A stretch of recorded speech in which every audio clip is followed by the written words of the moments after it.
Hi, my name is Shimona, and welcome to our introductory mini course. The method is a practical approach to personal transformation, rooted in ancient mystical teachings. It grew out of my own struggle and desire to not only survive, but thrive. And I hope it'll provide the same transformational content and experience for you too. Along my journey, I've come to understand that well-being involves a threefold process: memory, vision, and receiving the present. To redeem ourselves of our exiles and emerge, we have to remember. The great sage and mystic, the Baal Shem Tov, stated, memory is the key to redemption.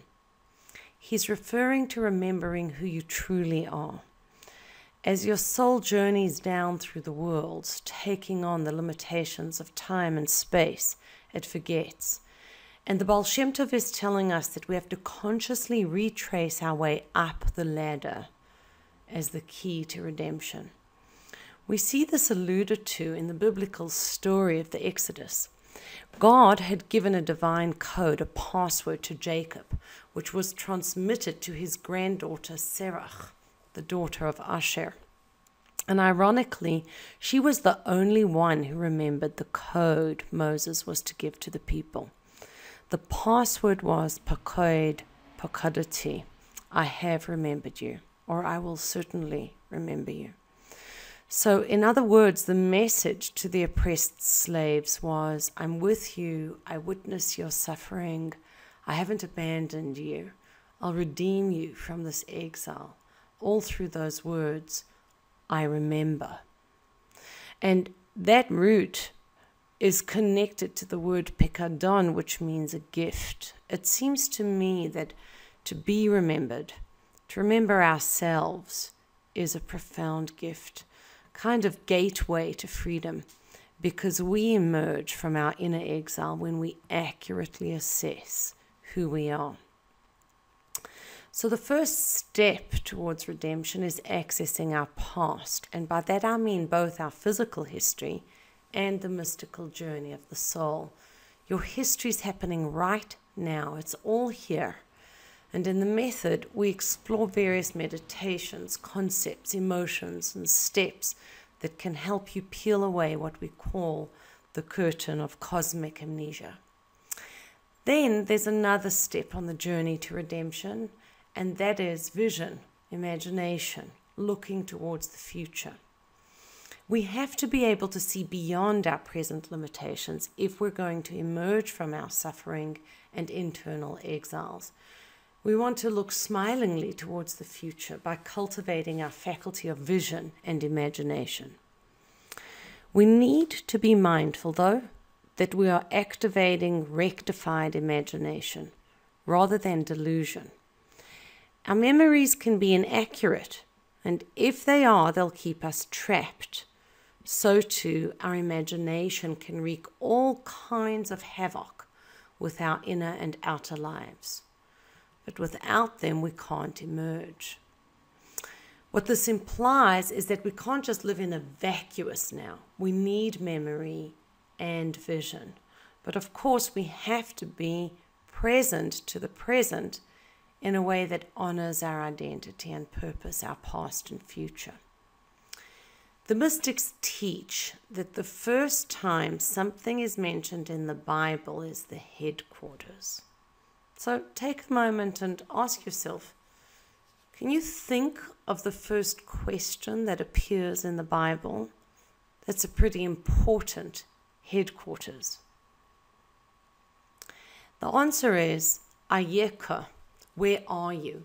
And the context is the story of the Garden of Eden. Adam and Eve have just eaten from the tree, and a cosmic shift has changed reality and the human experience for all time. And God asks Adam, Ayeka, where are you? Rashi, the foremost biblical commentator, says that this is an intro, so to speak, from God, a form of divine small talk that opens the way for the real conversation. The question, though, as with anything biblical, is eternal. And this question is the headquarters of all questions. There's a remarkable story told about Rabbi Shneur Zalman of Liadi. In 1798, he was arrested on false charges of aiding the Ottoman Empire. He was released after 53 days in prison, but while he was there, a Tsarist minister, himself very knowledgeable, approached him and said, "How is it that God, the creator of the universe, needed to ask of a human being where he was?" So Rabbi Shneur Zalman told him what Rashi had said, to which he replied, "I'm familiar with what he says. I want to know what you have to say." And this is what he was told. When a person reaches a certain age, God asks that person, "Ayeka, where are you? Do you know why you've been put in this world? Do you know what your purpose is? And what of it you've accomplished until now?" Each day we're asked this question, and each day we must answer it. Ayeka is your mystical ground zero. It's an eternal and daily question that will drive your life forward with integrity. Asking, "Where am I?" will allow you to live fully in service, truth, and joy in the present moment. Now, I want to clarify something. In the method, we understand that memory and imagination are neither intrinsically good nor bad. Both can take us into exile, and both can redeem us. And the same applies to the present. Unhealthy memory keeps us stuck in the past. Healthy memory gives us access to the essence of who we are and helps us to manifest that lofty identity within our lives. Unhealthy imagination is delusional. Often it will serve as an escape from the present and keeps us from manifesting our potential. Healthy imagination, on the other hand, retroactively feeds into our present and propels us forward to a brighter future. Unhealthy present consciousness can be hedonistic. We come to wasting time. We indulge in laziness or conduct that betrays our deeper goals.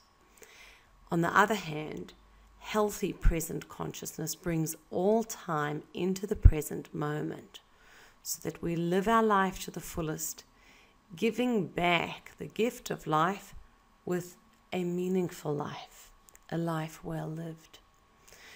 And it's when we come from a healthy place, focusing on memory and vision, with useful questions in the present, that we can manifest meaning and purpose. That's what gives us the deepest satisfaction, joy, and peace. Austrian neurologist and psychologist Viktor Frankl survived the Holocaust. And in his book, Man's Search for Meaning, he writes about what the Holocaust asked of him and taught him about all of our needs for meaning. He says as follows: "What was needed was a fundamental change in our attitude toward life. We had to learn ourselves, and furthermore, we had to teach the despairing men that it didn't really matter what we expected from life, but rather what life expected from us. We needed to stop asking about the meaning of life and instead to think of ourselves as those who were being questioned by life, daily and hourly. Our answer must consist not in talk and meditation, but in right action and in right conduct. Life ultimately means taking the responsibility to find the right answer to its problems and to fulfill the tasks which it constantly sets for each individual." You will access more meaning in your life by asking, "What is life asking of me?" than by wondering what you want of life. A story is told of a wealthy man who provided not only for his own family, but his nieces, nephews, the poor people in his town. The wheel of fortune turned, and left penniless and even in debt, he made his way to his spiritual master to seek advice.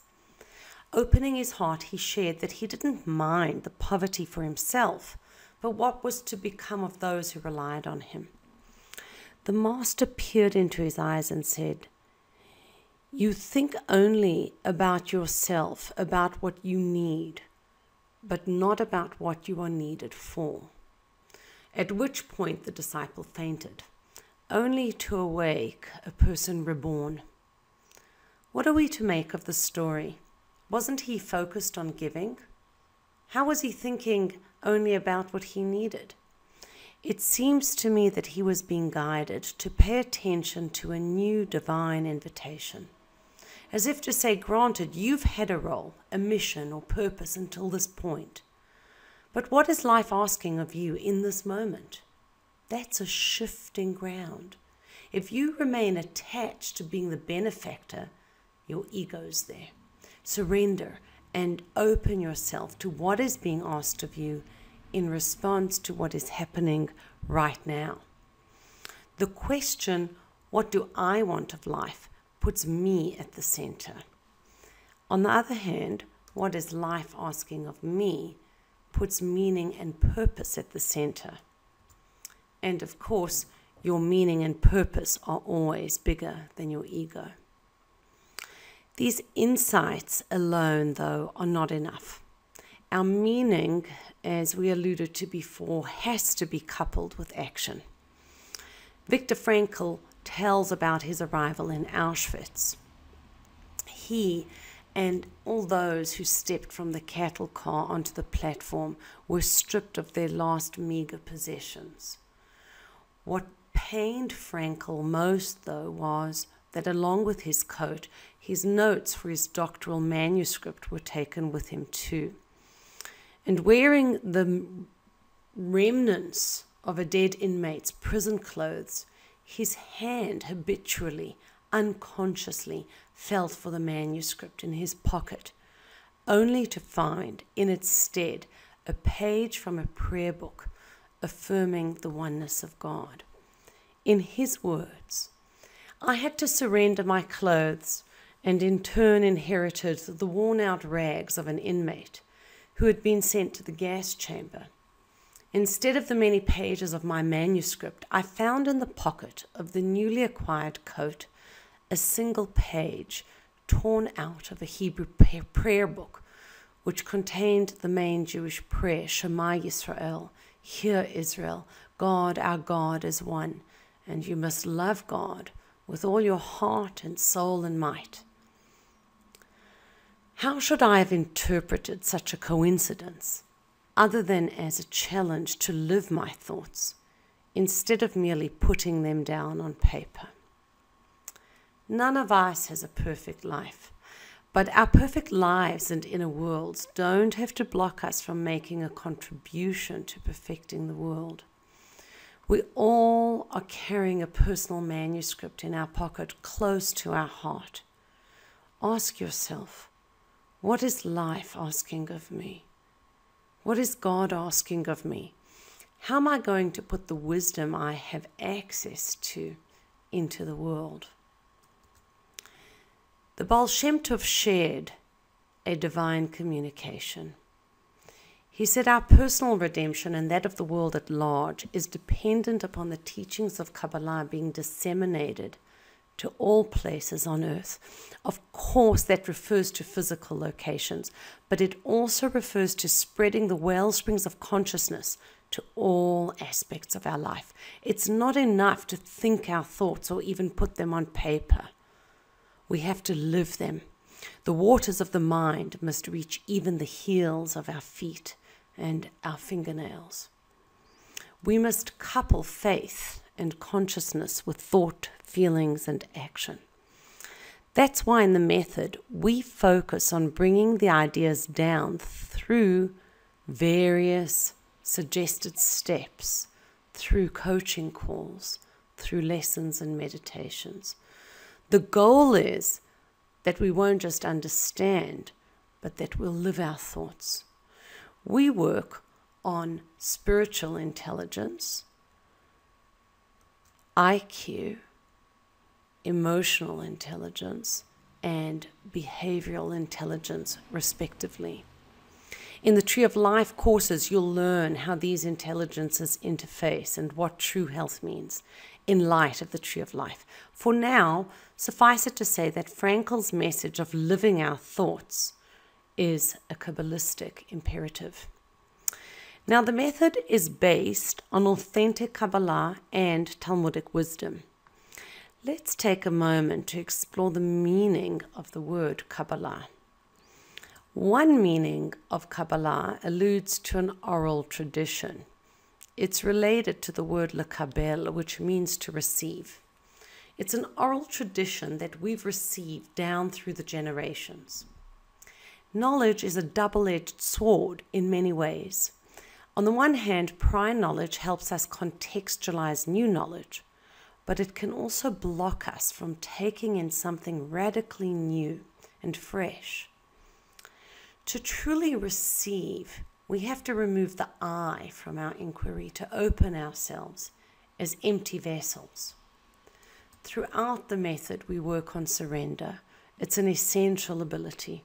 Surrender puts us in touch with the truth. It also enhances our relationships. One of the isms, which you'll hear much more about in the Relationship Matters course, is the conversation begins in silence. We have to surrender, listen, receive what is being told to me, what is being communicated. And we've been receiving this oral tradition for thousands of years. The more we manifest the surrender of receiving, the more meaningful and rich and true our lives become. The second word connected to Kabbalah is lahakbil, which means to align, to make one thing parallel to the other. Our work is to realign ourselves with the true nature of reality. Because what happened in the Garden of Eden is that we experienced what I call a cosmic slipped disc. We were thrown out of alignment with what is true. And therein lies the source of disease and dis-ease. All illness is, in fact, a result of being out of alignment. The teachings of Kabbalah help us place ourselves in accurate relation to the truth. One of our isms in the method is thinking is a chiropractic adjustment for the soul. It captures the truth that by adjusting our thinking, we bring ourselves back into cosmic alignment.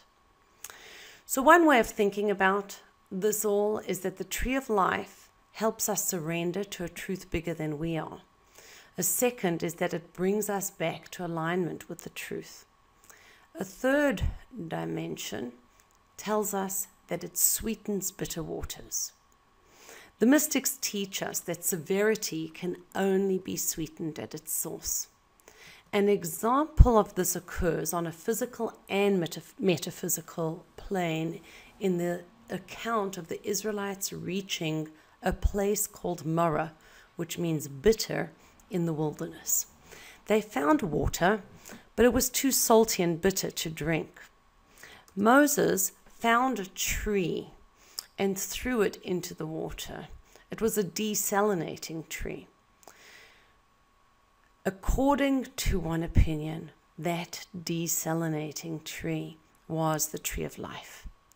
Now, Talmudic teachings are rational. They're compared in some way to bread. They can be understood and tasted. But Kabbalah, the inner dimension of the Torah, is like salt. It can't be completely tasted or assimilated by the human mind. It was this salty tree of life which desalinated the bitter waters, according to the principle that severity can only be sweetened in its source. The teachings in the method draw from the Tree of Life, helping you to sweeten your own bitter waters. In the creation module, in the tribe work module in particular, we go deeply into the concept of sweetening the bitter waters of our own inner self by following pain back to its source. However, even though the Kabbalistic teachings are the salt, we need bread. We need two trees in order to heal.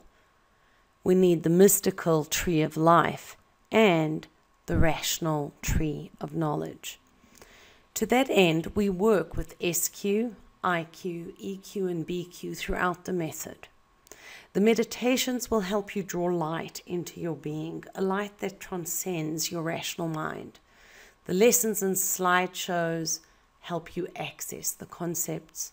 The coaching calls personalize the ideas, and the suggested steps bring you to being able to integrate the ideas in your life. I've put together a few suggested steps for you to think about or practice in the following lessons of this introductory mini course. They're largely contemplative at this point. As the method develops, your steps become more solidified. To experience the full benefit of these concepts, I encourage you to explore the program further. Now, the method is both new and ancient. It is an antidote to shame. The method works from the premise that we have two intuitions, that of the animal and that of the divine self.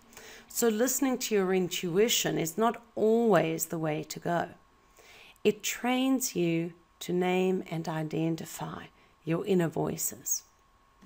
The method understands that you are a part of the first cause, but the first cause is not your higher self. It provides meditations, concepts, steps, and coaching to help you live in accordance with your highest truth.